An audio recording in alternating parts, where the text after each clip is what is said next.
Assalamualaikum, salam sejahtera untuk kita semua. Om Swastiastu, Namo Buddhaya, salam kebajikan. Yang terhormat Pak Yakut Holil Kuomas, Menteri Agama Republik Indonesia. Yang terhormat Pak Nadiem Makarim, Menteri Pendidikan, Kebudayaan, Riset dan Teknologi Republik Indonesia. Yang terhormat Pak Muhammad Tito Karnavian, Menteri Dalam Negeri Republik Indonesia, yang hari ini diwakili oleh Dirjen Polpum Bapak Dr. Bahtiar, Masters of Science. Yang terhormat Pak Muhammad Ali Ramdhani, Dirjen Pendidikan Islam. Dan yang terhormat Pak Yandri Susanto, Ketua Komisi 8 DPR RI. Yang terhormat semua tamu yang saya banggakan. Sungguh sebuah kehormatan bagi saya diundang malam ini untuk mewakili generasi muda Indonesia dalam mengekspresikan opini kami mengenai moderasi beragama. Jujur, saya tidak tahu kenapa saya yang diundang malam ini untuk hadir di sini, tapi saya harap pidato yang saya buat tadi malam bisa menggerakkan hati para hadirin hari ini.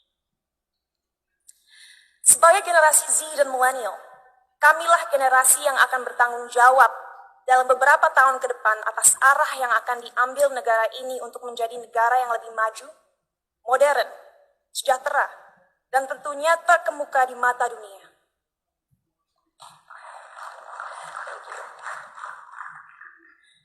Tapi nilai-nilai apa saja yang harus kita terapkan kepada masyarakat Indonesia agar mimpi-mimpi ini bisa terrealisasi? Pada saat ini, kita dalam situasi sulit, di mana adanya polarisasi dalam opini masyarakat. Terlihat jelas bahwa adanya ketidaksepakatan tentang apa yang dibutuhkan negara ini agar bisa benar-benar menjadi kesatuan yang kuat. Dalam satu sisi, generasi muda sekarang mempunyai keinginan besar untuk mempromosikan budaya dan identitas bangsa. Kami percaya akan pentingnya untuk negara-negara di luar sana melihat potensi, keunikan, dan kehebatan negara ini. Tapi di sisi lain, sampai detik ini, kita semua masih sering berkelahi dan menjatuhkan satu sama lain hanya karena perbedaan ras, suku, dan terutama agama. Bagi saya pribadi, hal tersebut sungguh ironis. Karena bukankah pasal 1 dari Undang-Undang PNPS mengatakan bahwa adanya 6 agama utama di negara ini? Bukankah moto negara ini, Bhinneka Tunggal Ika, yaitu berbeda tapi satu? Tapi mengapa walaupun dengan fondasi negara yang begitu memeluk perbedaan dan toleransi, tetap saja masih ada konflik? Apa yang membuat agama mampu membuat kita melupakan inti dari identitas bangsa ini? Sebagai lulusan psikologi dan sastra Jerman, saya dari dulu memiliki kuriositas terhadap cara berpikir manusia. Oleh karena itu, pengetahuan tersebut saya perdalam dengan mempelajari filosofi. Sampai detik ini, saya tidak akan pernah lupa akan apa yang dikatakan oleh salah satu filsafat paling berpengaruh sepanjang masa, yaitu René Descartes.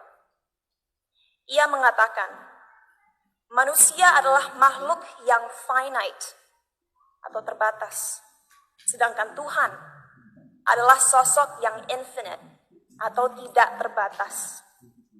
Oleh karena itu, bagaimana kita sebagai makhluk yang terbatas merasa mempunyai kemampuan untuk mengerti sesuatu yang jauh di luar kapasitas kita? Bagaimana kita sebagai makhluk yang terbatas bisa memahami esensi dari sesuatu yang tidak terbatas?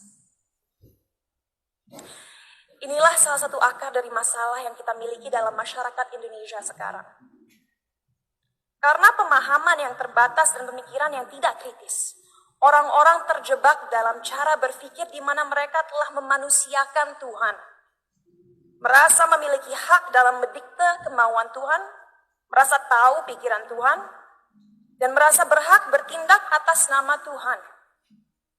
Inilah yang akhirnya seringkali berubah menjadi sifat radikal. Dalam perbincangan saya beberapa waktu lalu dengan Habib Hussein Jafar, kami berdua sepakat bahwa bahaya yang masyarakat kita alami sekarang adalah mengatasnamakan Tuhan untuk kepentingan pribadi. Menyesatkan generasi penerus bangsa dengan prinsip hidup yang sebenarnya tidak ada dalam Holy Scriptures atau kitab suci agama. Kenapa bisa seperti itu? Karena kita kurang membimbing dan memberikan masyarakat tools yang dibutuhkan agar bisa memahami sebuah ajaran dengan akal kritis. Sehingga mereka menjadi tersesat dalam cara berpikir mereka dan lupa akan pentingnya menyeimbangi segala ilmu yang dipelajari dan dimiliki dengan nilai-nilai yang ada dalam budaya, sains, ataupun aliran pemikiran lainnya. Saat saya masih bersekolah dulu, saya ingat sekali diharuskan untuk membaca kitab suci berbagai agama dari segi literatur dan juga filosofi.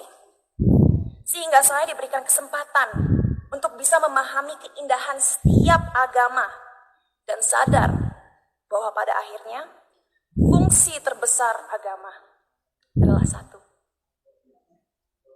yaitu untuk membimbing kompas moral manusia, untuk mengingatkan manusia bahwa kita harus memperlakukan satu sama lain dengan hormat, bahwa kita harus bersyukur dan bahwa kita semua harus sadar bahwa waktu kita di dunia ini hanyalah singkat dan terbatas. Oleh karena itu, ingatlah untuk selalu menjadi seseorang yang rendah hati dan siap membantu satu sama lain. Jadi, apa yang harus dilakukan ke depannya agar bisa melawan segala kebohongan yang ada? Apa yang kita bisa lakukan untuk memberdayakan rakyat bangsa ini? Saya rasa jawabannya cukup jelas. Satu, penting sekali kita segera mengingatkan kembali saudara-saudara kita akan indahnya, kayanya, dan uniknya budaya-budaya yang kita miliki di negara ini. Sejak usia dini penting kita mengenalkan budaya negara ini tidak hanya di sekolah, tapi juga melalui media dan semua platform digital yang ada. Sebuah hal yang krusial untuk disadari bagi generasi muda akan relevannya budaya kita di dunia yang semakin modern. Our culture is cool, not old school. Kedua, ajaran agama yang ada dalam sistem pendidikan harus adil dalam merepresentasikan agama-agama yang ada di negara ini. Agar orang-orang bisa mengerti sejak usia muda bahwa semua agama itu mengajarkan kebaikan dan tidak seharusnya kita melecehkan dan menyakiti satu sama lain hanya karena sebuah perbedaan. Ketiga, critical thinking, critical thinking, critical thinking. Ajarkanlah adik-adik kita untuk membaca dan mempelajari segala sesuatu dari berbagai sudut pandang. Biarkanlah mereka bertanya. Tumbuhkanlah rasa ingin tahu mereka sehingga mereka tidak mudah dipengaruhi dan dijajah pikirannya.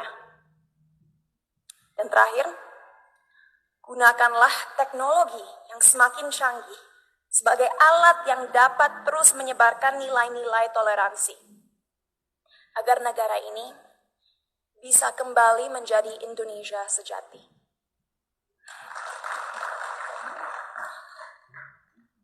Sebagai penutup, saya ingin membacakan quote berikut. A people without knowledge of their past, origin, and culture is like a tree with no roots. Tanpa fondasi yang kuat, tidak akan ada bangsa yang bisa bertahan. Oleh karena itu, ayo kita bersama-sama menjelmakan lambang Garuda dimanapun kita berada. Mari kita taat dalam beragama agar menjadi manusia yang bermoral, tapi mari kita juga merangkul budaya Indonesia untuk membimbing identitas bangsa. Terima kasih, salam sejahtera bagi kita semua.